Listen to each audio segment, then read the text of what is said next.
Hello and good morning to you in Zambia and good morning to you in Barosland. This is Madam Sylvia Namwangonawa, President for Liberty Democratic Party. Today I'm talking about one thing and one thing only. I have seen the video that is going around where the managing director of Zesco is jumping up and down, looking all excited and talking about how he is finally buying power from the neighboring countries. I'm talking about electricity from the neighboring countries. It took you that long to come and realize, even after we've been telling you, advising you, buy power from the neighboring countries, shelve the projects which are not very critical so that we can have power and save the economy. But you were not listening. You were not listening until 1 year later. Until 1 year later, that's when now you are buying power. Look at the damage that it has already caused the economy. This 1 year of this damage, how long do you think, when is it going to be recovered? How long do you think it's going to take to recover? It's going to take a long time. 2 years, more than 2 years. People reach a point where they would have no water. 2 a.m. power comes and people are running around looking for water. That is so unfortunate. All because you were not listening. Very, very unfortunate. You make people suffer so much. You see, the thing about life is that when you are not in those shoes, you don't feel it. To you, it's a story. But to them that are living it every day, it's painful. It's painful. And it changes them.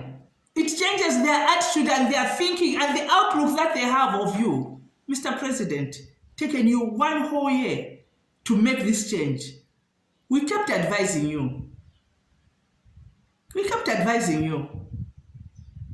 But you are not listening. All those small businesses, they are gone. The stores are closed or they are closing. Some closed for 2 days and open and people have lost jobs.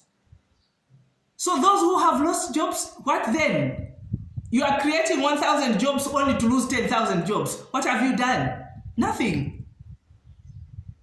You create jobs and you maintain the ones that are there. The economy, you have killed this economy, Mr. President. The welders. If you drove around Kalingalinda there at midnight, when power has come, you find them welding. You think there's fun in that? It's because now they're desperate.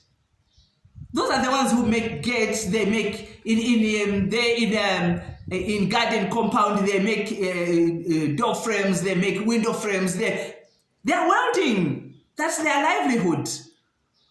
They would have to do it at midnight or at 2 a.m. because that's when the little power comes.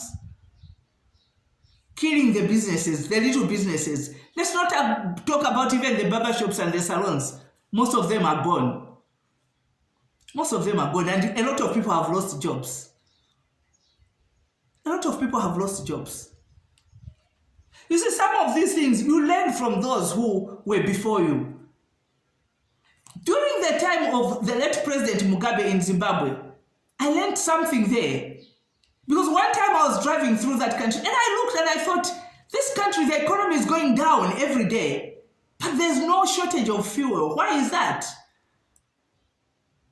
And I did some investigations and I found that in his wisdom, may his soul rest in peace, in his wisdom, he had bought in advance the fuels. Because he knew that was the core of the economy. You have no electricity, you have no fuel, the economy dies. Those are lessons that are learned. You will learn from those that have gone before us. He kept it going because he had paid for gas in advance. But you were not listening, Mr. President. You were not taking counsel. You are not taking counsel. You see what the Bible says. This harm that has been caused to the economy, even the people, the confidence, they lose confidence. When a person suffers too much, they start losing confidence. The Bible says to obey is better than sacrifice.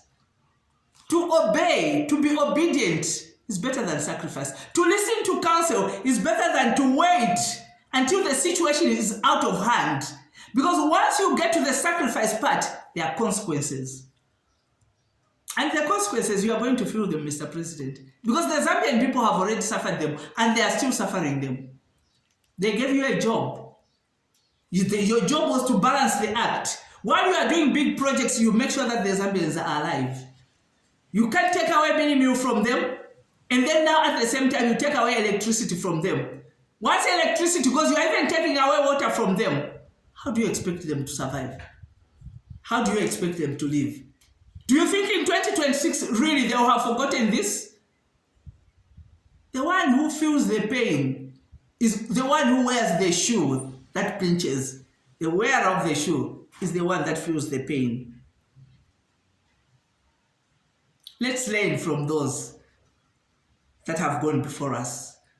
This power, you should have bought it a long time ago, and we would have averted this tragedy that has hit our economy. Thank you for listening. May God bless you.